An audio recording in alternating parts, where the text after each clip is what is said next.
Hello everyone, my name is Lyle Dayandayan.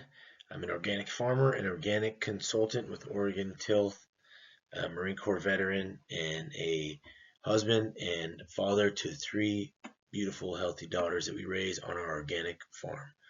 Today I'll be presenting why America must transition to regenerative organic farming, why it's important, and why it's something we need to act on now, and how it's affecting ourselves, our families, and our children.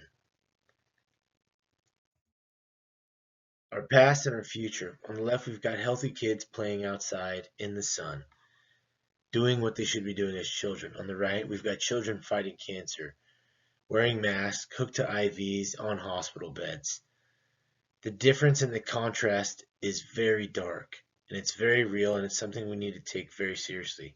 Do we want a society where disease and cancer and autism and diabetes is the normal for our children and their peers? We have to stick up for our children and our families and change the normal to being one where health and vitality come first. The USDA led programs. For decades, we were told to trust the USDA food guidelines like the food pyramid. But what if I told you the food pyramid was never rooted in health? It was designed to boost sales of cereal grains and grain-based products like bread, pasta, and simple carbohydrates, crackers, and snacks. Most sprayed with chemicals like glyphosate. And a lot of these grains were genetically modified organisms, which means genetically the DNA of these plants were not actually wheat. The USDA placed bread and pasta at the base as the majority of what our diet should be, causing diabetes and obesity, and meat and protein products as towards the bottom of what should be part of our diet and be eaten sparingly. Let's see this pyramid and let's flip it upside down. The food truth, the carnivore diet, and the food pyramid. That old food pyramid in contrast to the carnivore diet or carnivore pyramid. Here we've got nutrient dense red meat, which forms the base and the majority of the diet, proteins, organs, which are very dense in nutrients, and fish are central, and dairy, which is the smaller part of the diet.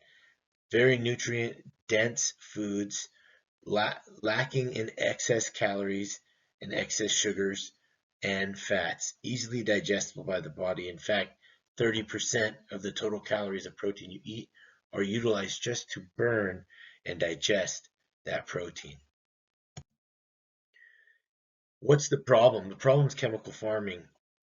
Big ag chemical companies are poisoning our food and destroying our health.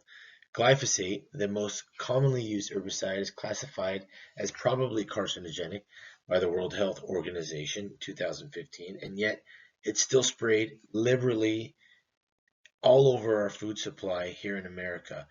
And we're literally eating food soaked in cancer-linked chemicals proven to cause cancer, and then wondering why disease is on the rise.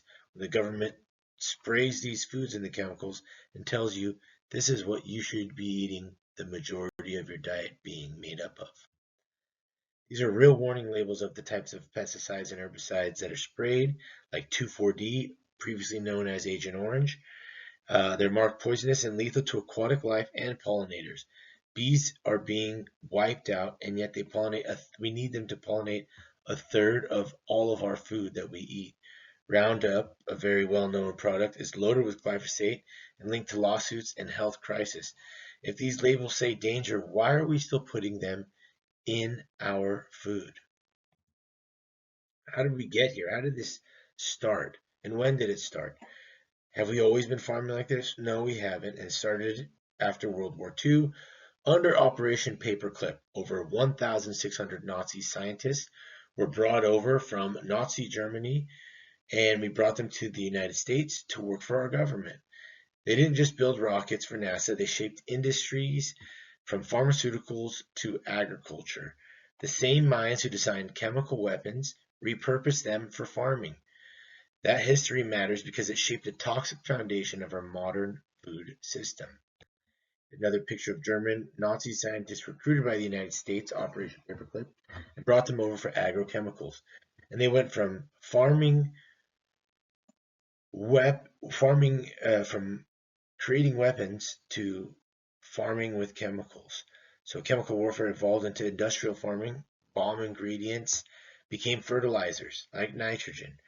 Nerve agents became pesticides. These scientists went to work for chemical giants, designing the same chemicals that are still used today despite being banned in other countries.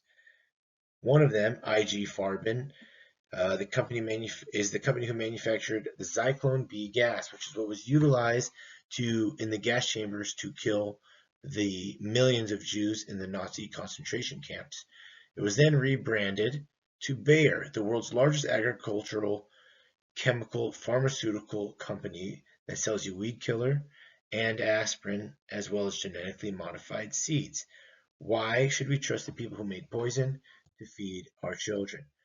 Over 70 agriculture chemicals are banned in Europe, China, and Brazil, but yet we still allow them here in America. Why? Because of lobbying.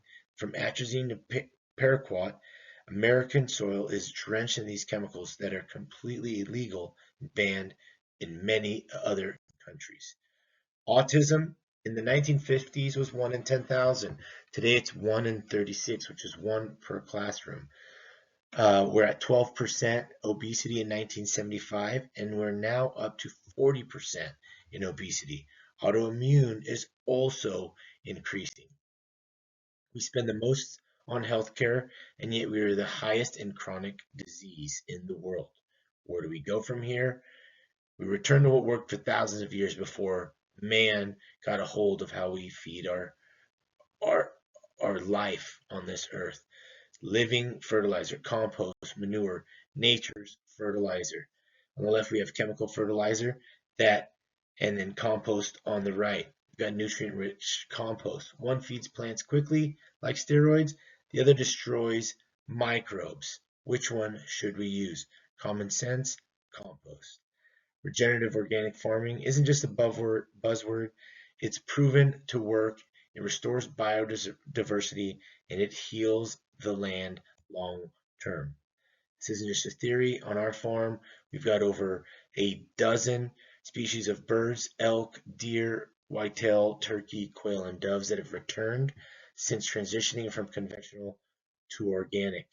The data shows the nutrient density being higher in grass-fed organic beef compared to conventional corn-fed and grain-fed beef. Here we have a visual of corn-fed versus grass-fed beef and the amount of fat versus the amount of nutrient-dense meat on the right. We need to heal our land. We need to heal our future. Every cow in the pasture is a step towards that and renewing our soil and renewing our health. And this is now something that we need to consider as part of survival for the future and for our future generations.